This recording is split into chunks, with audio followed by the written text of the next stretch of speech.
let's bring in our next guest. We're very excited to have this man back. He's been on the podcast before. He's the legend of Australian comedy and the music impresari, whatever that word is, too early in the morning.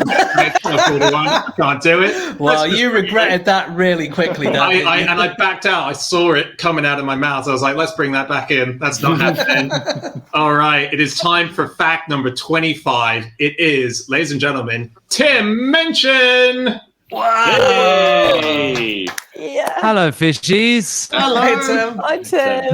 How you all feeling? Can I get you anything? Oh, no. How are you? Where you were in Sydney, presumably? I'm in Sydney. It's the skies are blue, the ocean's perfect, and we don't have COVID, so it sucks. Wow. Okay. Who invited this guy? And it's 4:30 in the afternoon, so I don't feel like poking myself in the eye. The skies are black. Yeah. Thanks for doing it, Tim. Thanks for coming on. Thank you.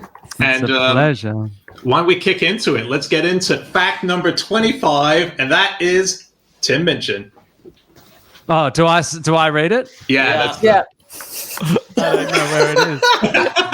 Has it been? You knew that when I came on the show, it would get super smooth immediately. Where the F is? Are we swearing on this podcast? Yeah, you can swear. Do we want? Where the fuck's the fact? All right. Do you want me to do it in Tim's voice? Yeah, I do want that, but just in case it's only seconds away, like the. Oh my god. I mean, here we Annie, go. Here you we actually go. have a surprisingly good Australian accent, don't you? Who, Anna Tim? does. No, Anna does, yeah. Oh, right. Sorry, I was going to say, yeah, Tim's is pretty good. I've been working on mine for a long time. It does. Okay, once you're in the live show, we'll get started by having you read your fact. So, guys, I'm going to read the fact. So, if you could just throw to me. Yeah, like sure. some kind of introduction and then throw to me, then I'll just read the fact and it'll be completely seamless. All right, let's do it. For the it's impresario. Impresario. It is impresario. It is Impresario Minchin with fact 25. In 1950, a church in Nebraska exploded due to a gas leak. Despite there being a choir practice scheduled at the time, nobody was injured because all 15 members were late, each for a different reason. It's just nuts. It's just... If this isn't evidence of God, Tim, I don't know what is. It isn't, and yes, you're right. We still don't know what is. When we gave you that fact, we thought it would be the big moment. Tim, I reckon. What number would require a supernatural explanation? I mean, the chances that 15 people are 15 minutes late to a choir practice, it might be 1 in 500,000, and all you need is 500,000 choir practices on the planet, and this will definitely happen. Well, and then a bunch of explosions, I suppose. But I do wonder what number would you think there has to be something else going on? How big is the choir? Probably how big's that choir? well, if you were 7 billion, something like that. If you were part of that choir, I think you would go, hang on, all 15 of us didn't show up for various... I think on the inside, that's enough to tip you over. Yeah, but you're also thinking, hang on, so God wanted to save us, but he also blew up our church. So he's sending a very mixed signal. Yeah. He works in mysterious ways. Yeah, he clearly... God has gas. Love the choir, hate the church. Yeah, there are more literal ways to prove your existence. So it would be quite an oblique sort of hint. Yeah. But I mean, if there were 100 people in the choir, and they all, what it really points to is not enough discipline by the choir. Yeah, it's one person that has the problem, isn't it? It's there's a Russian saying which is "Семь Adviet, I think it is, which is 7 problems, 1 solution, which is you can have all these problems, but there's only going to be one thing that kind of brings them all together. Well, it was the choirmaster who turned up early, lit the furnace, and then went back home.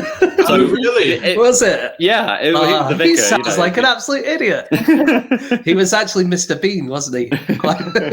So if the choir was 100 people, you'd seek an explanation other than chance. At 15, chance is a perfectly fine explanation, as I have said a million times. And 1 in a million things happen all the time, as long as the numbers are big enough, and they are. But if it was 40 people, you'd seek an ex machina explanation, or a non-chance explanation. Maths would struggle. I mean, it's perfectly possible that it's just chance, but you might start having a real sniff around for what else could have happened. And God would be on that list. The existence of God would be on that list of considerations, but also like the choir master deliberately misscheduled choir so he could pull a prank so people would think God exists.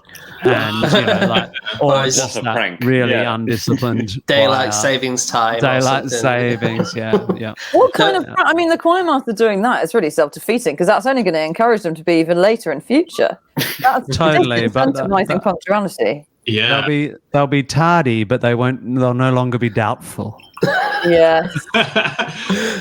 The reasons were let's see if the reasons kind of persuade anyone. So the minister and his wife and daughter, they were all for the same reason. They were delayed by a dress that needed ironing at the last minute. Okay. There was someone who needed to complete their homework, someone who needed to finish a letter, someone who just wanted to hear the end of their favorite radio show, someone who was having a nap and woke up too late, and then someone who could think of no special reason, they were just late. Right, So, late. Just late.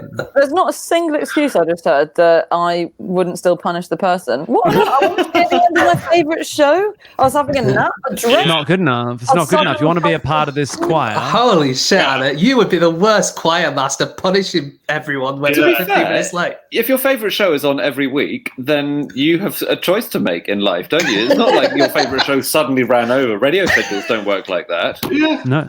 Yeah, okay.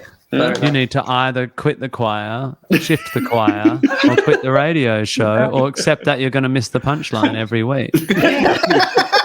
It seems so bizarre that he'd be pissed off, like saying to them when they got together, a good choir would have died in that explosion. Yeah. Yeah. I'm embarrassed. Anna. Hello. What punishment would you eke out? I mean, I've got you dressed in the outfit I think you're wearing when you're doing the punishing. Yeah. The only obvious choir mistress I have to mind is Whoopi Goldberg and Sister Act, so that's what I'm going. That's kind of what I figured. Yeah. Great. Punishments. I don't know. Is there a part people particularly hate? Does everyone hate doing the really low bit? The bass. I don't think that's how choirs work. It's like some sort of choral push-ups, choral burpees. Sent to bass. I'm surprised I'm putting you in the tenors tonight. And also, you can't put everyone in the bass when you have your next choir and everyone's just... They're not going to like it, but it serves you right, guys. Should have died in the fire. Yeah, look, I've never been in a choir. You must have been in a choir at some point, right, Tim? I was in a choir. I was captain of the primary school choir at my school, which remains the peak of my musical career. You had a captaincy in the choir. Yeah. That's very... Yeah. We don't know. Well, someone has to eke out the punishments. What would you have gone for then? Conductor's stick wrapped on the knuckles? Yeah. I think I would have had one of those tantrums that arty types have sometimes. Did you ever have a drama teacher or do a play with a director who had properly throwing the toys out of the pram as kind of a systemic thing that they did some point? You know that, and teachers as well, that some people are like, well, you know, sometime in first term you have to absolutely lose your marble so the kids know that that's a possibility. So you just have to pick something and go for it. Did you ever have one of them? No, but that sounds awesome. One a little bit. Oh, yeah. Yeah, one of my parents was like that. Yeah. No. my sort of drama, the head of drama in my high school was a lovely, funny guy, but every now and then he'd just blow his stack, and it kind of kept everyone. I think it's probably emotional abuse, but it kept everyone on edge. You know? You don't get to be the head of drama without bringing a little bit of heavy. Drama. All right. Okay. Yeah. Good point. So I guess I would learn from that really fantastic technique and just really scream at everyone. Very occasionally. Go on. Finland has a screaming choir, which I really like. They've got a screaming men's choir called Huutajat, and it's this is a quote from their website. It says, "Huutajat is a choir that doesn't sing a note. 20 to 40 decently dressed men enter the venue in a paramilitary manner and begin to scream, bellow, and shout excerpts from national anthems, children's ditties, or international treaties." They sound amazing. Wow. Yeah. International treaties. That's a bit of a curveball at the end, isn't it? Yeah. I don't know many of them off by heart. Wow. I read about there's a tuneless choir, which is basically someone tried to join a choir, got kicked out, and thought, well, this is because the voice wasn't good enough. Thought, well, there's got to be a lot of us, so let me set up the tuneless choir. So it's a group of people, all who can't sing well. The only rule that they have is that if anyone within the group suddenly finds a good voice, they have to leave and join. Yeah, if you start singing well, we That's don't. Not in the spirit. Is it because they're showing up the rest of the people? Yeah, it's the tuneless choir. You can't have someone singing in a tune. It feels a bit like modern identity politics. You know, you form a group to define yourself in opposition to others, and then within that group, you start noticing that people aren't. In logic? It's the no true Scotsman fallacy. Is like, you're not tuneless enough. We're going to sort of divide into another choir, the very tuneless choir. And if someone accidentally sings in tune one day and they get publicly shamed and booted in, and then they have to form their tuneless, not so tuneless choir, and then suddenly we can't get a president anymore. It's the Judean People's Front, isn't it? It's the Judean People's Front choir. Yeah. So it's very good for you if you do it right, being in a choir. So if you do sing in tune, it's like they've done a lot of studies showing how it fast tracks sort of feelings of inclusion. If you're an isolated, lonely, depressed person, join a choir and you suddenly feel part of a group emotionally. And why are you looking at me so? Why are you staring at me while you say that, Anna? Just really think you could do with. I'm a sad, isolated person. You know, you've been in the house a long time. It's been years, hasn't it? And I'm pretty worried. I'm worried about myself. Sorry, what were you going to say about that? Well, it raises your pain threshold as well. So. Does it? So if you are punishing them physically, then they might not feel it. Yeah, that's why you've got to up the punishments every week. It's like, drug addiction or something. You want to go so often that if there's a gas explosion, you don't feel it. That's like proper choir. Maybe they were actually all there. Yeah, we just can't reveal how badly beaten they were. Yeah, okay, listen, we all need an alibi, okay? Yeah, that's right. Notice. They tested this, and I like that this is how they did it. So they had people in a choir, and they tested their pain thresholds by using one of those blood pressure squeezy things on their arms, which I'm reassured by because I always find that really uncomfortable, but I never wanted to say in case I was just massive wuss. But then they said, tell us when this feels a bit shit. And it turned out that after they'd done a lot of singing, they could hack a lot more, could practically cut their arm off before they complained about it. Really? So that's useful. Wow. So they started the armless choir for all people. Didn't they do that with they tested pain thresholds by playing Billy Connolly's comedy, and people could hold on longer if they were listening to Connolly than not. Is that right? Yeah. Usually they test pain by putting your hand in ice cold water, don't they? And it's how long you can keep them in for. Yeah, Dan, it sounds when you said they could hold on for longer, what were they having to hold on to? Were they having to cling on to a surface of some kind? That's what James was saying. Yeah, okay. It was like ice water. Because there was a study, wasn't there, where if you're swearing, you can do it for longer. Yeah. So if you go fuck, then you could keep it in for It's extra like 1 a sort second. of verbal equivalent of rubbing, because that's a real thing, isn't it? Rubbing something sore actually works. It's not just sort of psychological. Well, I guess it could bring Sort the of stimulation. Yeah. I like the they did an experiment to test how painful contractions were. They wanted to make a pain scale, I think. Scientists wanted to make a proper pain scale, so that if you came in and you said, I've got a sore stomach, they could measure it and be like, well, actually, you're just being a whinger, or you're going to die. So they did this by having women in labour and burning their hands at the same time, and they asked women Oh my God. the pain of contractions to the pain of the same burn, and it was as the contractions progressed.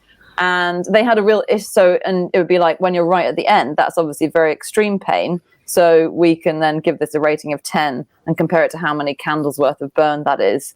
It was kind of that kind of way, but it didn't work because women became less and less coherent towards the end of their contractions. And so it was very hard to tell what they were saying. Feels like the's some ethical issues on this study. I think it was a while back, Was when it? issues were Back before this sort of PC gone mad. Well, I can't even burn a pregnant woman. Yeah. I think, yes, my love. With just thinking about choirs and the fact that you're a solo artist, but obviously you've got the side career of smashing out big hit musicals, which are largely choir based. So Matilda, for example, choir based with the kids, Groundhog Day.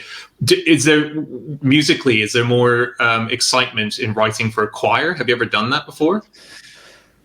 I am incredibly fond of harmony. I always have to be convinced by producers and stuff to stop stacking harmonies because I just have a sort of Beatles head, so I love when I write for musicals, because I can't write, I just record lines, and because I don't the way I write is I just do stuff, and if I just improvise basically. So but I mean, it's not. I know what I'm doing ish. So I'll record what I think the lead line is, and I'll just keep recording, adding tracks and stacking up the vocal harmonies, and then I hand that off to someone who knows how to turn it into dots. And then you do your sits probe and stuff where you hear it for the first time, and then you might decide you don't like something and adjust it and stuff. But I absolutely love that process. I think the thing I don't like about it in musical theatre, and when I hear choral people arrange my songs for choir, the discomfort is when you have to lock in phrases so that everyone, because you can't, apart from famously in Nebraska, where time is interpreted however you want and you can turn up whenever you like. Usually with choirs, time is quite an important thing, notwithstanding gas leaks. And so you have to make a choice. And I struggle with that because I reserve the right as a singer or a storytelling songwriter to record a line. And when the musical director or the orchestrator says, does that fall there or there? I'm like, no, it falls somewhere in between there. And you can write it straight, but the singer needs to be given to understand that this is interpretive and it's not landing on the beat or even on the offbeat. It's somewhere in between, The off-on beat. And the off, the offy. And when you put things into dots, that straightens everything up and takes out the phrase interpretation. And a soloist can put that phrase back, but a choir can't. So it's always a trade-off between the beauty of harmony and the loss of nuance in time. That's very interesting. Very interesting. How hard or is it? Look, we don't know what's interesting actually at this point. I thought it was. Lost I perspective. thought it was very interesting. I want to know how hard it was. So that sounds sort of hellish anyway, trying to teach an entire group of people how to sing on a not quite off, not quite on beat. But then with Matilda, I guess you're doing it. You worked with the kids, right? presumably. Oh no, not me. Did No, you? I wrote it. I had nothing to do with any of it. I wrote it. Went go, knock yourself out. Go People who sort put this out. musicals together. No, I mean, for publicity purposes, I definitely played with the kids, but I wasn't involved in teaching them the stuff. I can't. Nothing to do with it. You got to know what your limitations are, and me teaching other people how to sing my songs is not a good idea. Oh, really? No, I mean, I used to do it all the time. I started in youth theatre, writing songs for youth theatre, and I think I was a good. Yeah, no, I think I would be perfectly fine at that job, but I have to get on with the other stuff, you know. Because I'd imagine that's hell trying to corral children into understanding the musical nuance of something. I don't know. Maybe it's hell when I don't know. It might be less so because with kids you're just saying sing this and they sing it and they don't overthink it. Whereas adults they're like, well, sorry, that the be and behave is that on the beat or is it on the off beat or is it like a triplet across?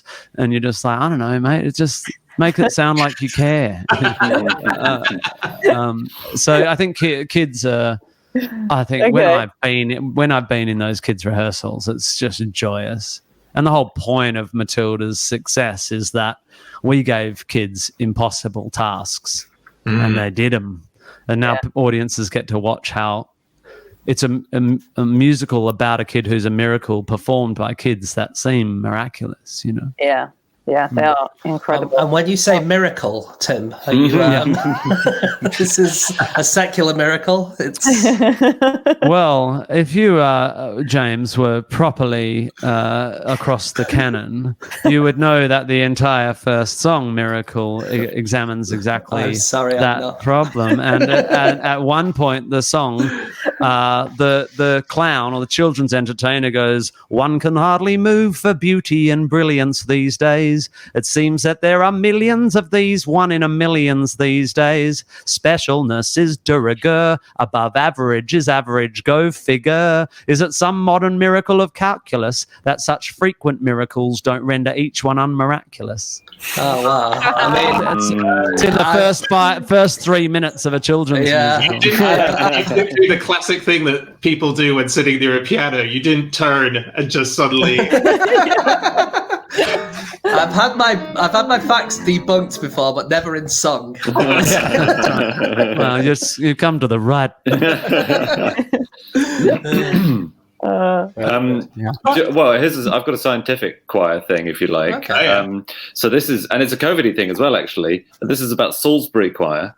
They had a team from Porton Down, who are the UK's chemical weapons and chemical outbreak testing lab. They were testing the spit from choirs to see how close to each other choirs can stand. This has been a big thing in the UK. Choirs can't stand close enough to each other, or it might be risky.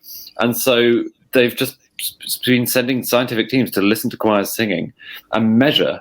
There was a second attempt with Bristol University. Flautists had to play Happy Birthday on the flute, obviously, and then devices would measure the aerosol particles that were generated. Because until last year, there were no proper studies about droplets and aerosols from woodwind instruments, apart from one piece of work, which was about the vuvuzela. And that study concluded that if you have a respiratory infection, you shouldn't blow your vuvuzela in enclosed spaces where there's a risk of infecting others. And I wonder if some instruments are worse than others for giving out. It must be, right? I mean, the vuvuzela, I think, is especially bad because it just... It's just, yeah. If you have a core anglais with loads of tubes that it has to go through. COVID's like, I'm lost.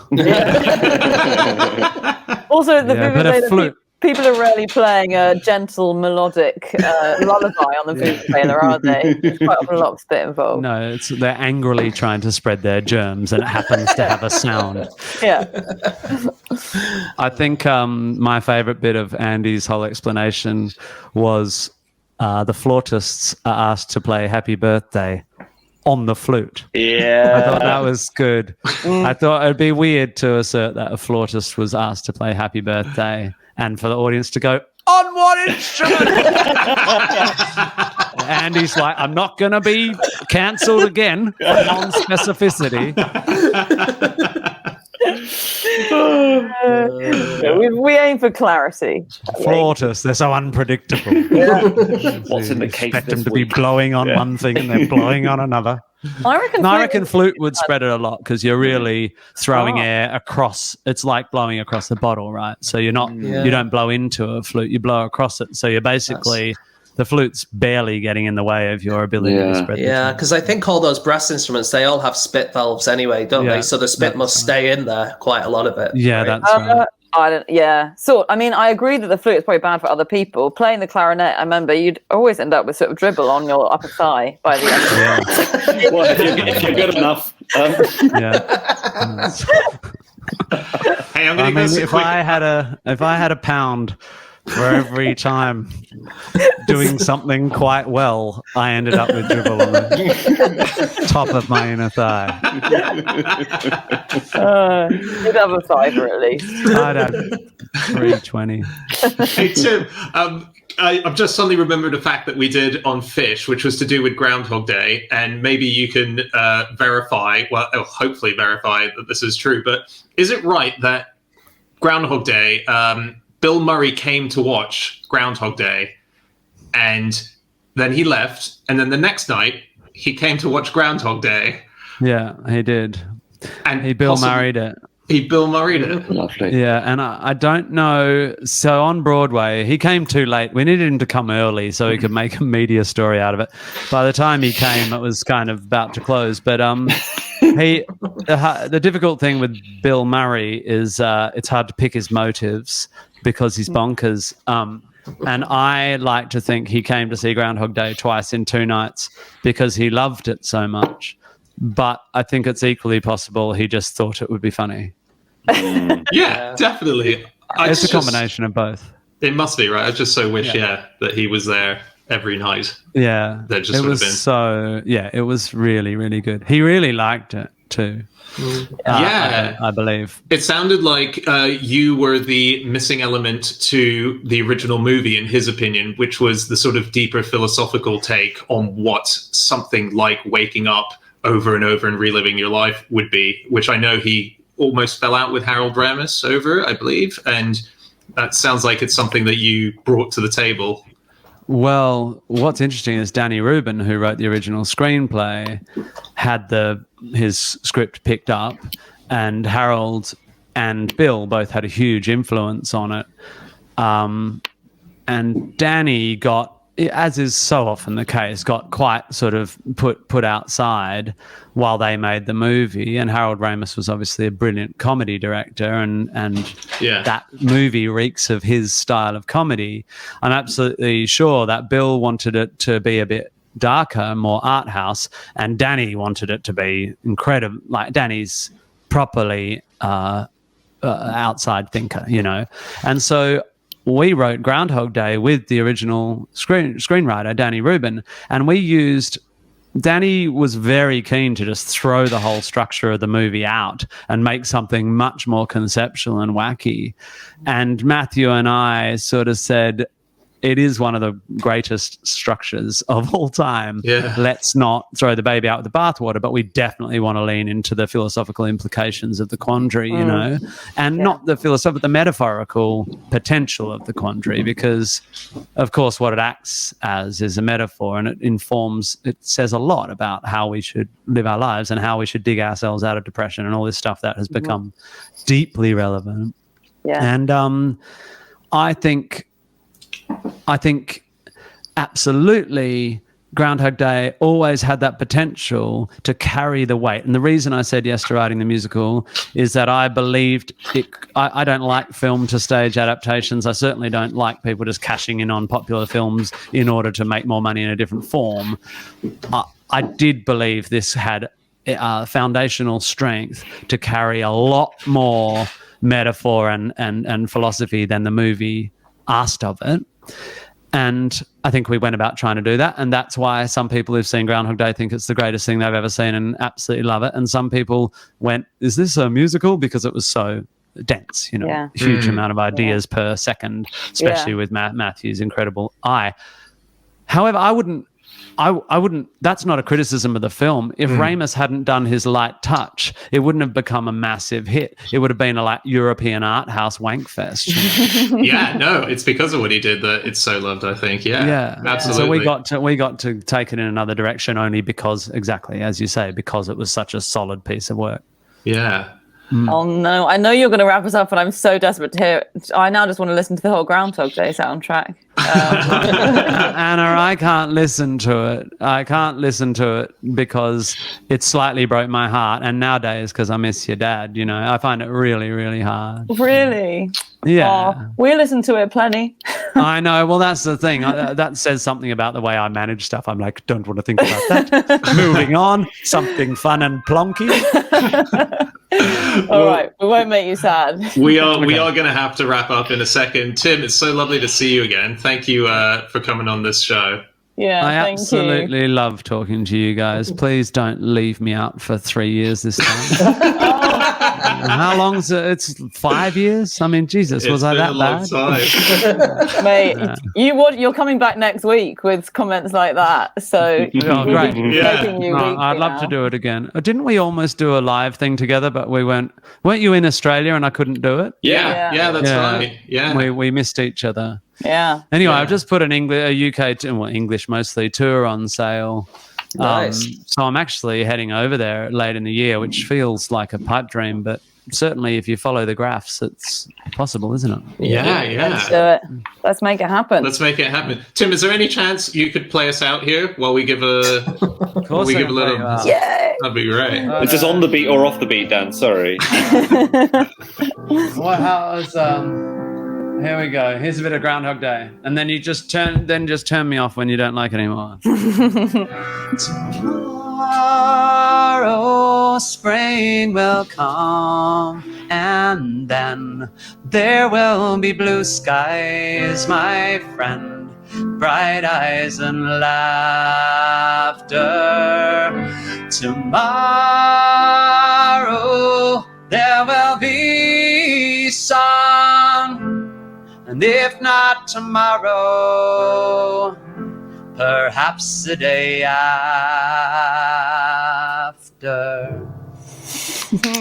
Tim Minchin, everyone. Thank you so much, Tim. We'll be back in a few minutes, everyone, with our next guest. It is the Blackadder spitting image producer and creator of QI, John Lloyd's going to be here. See you in a couple of minutes.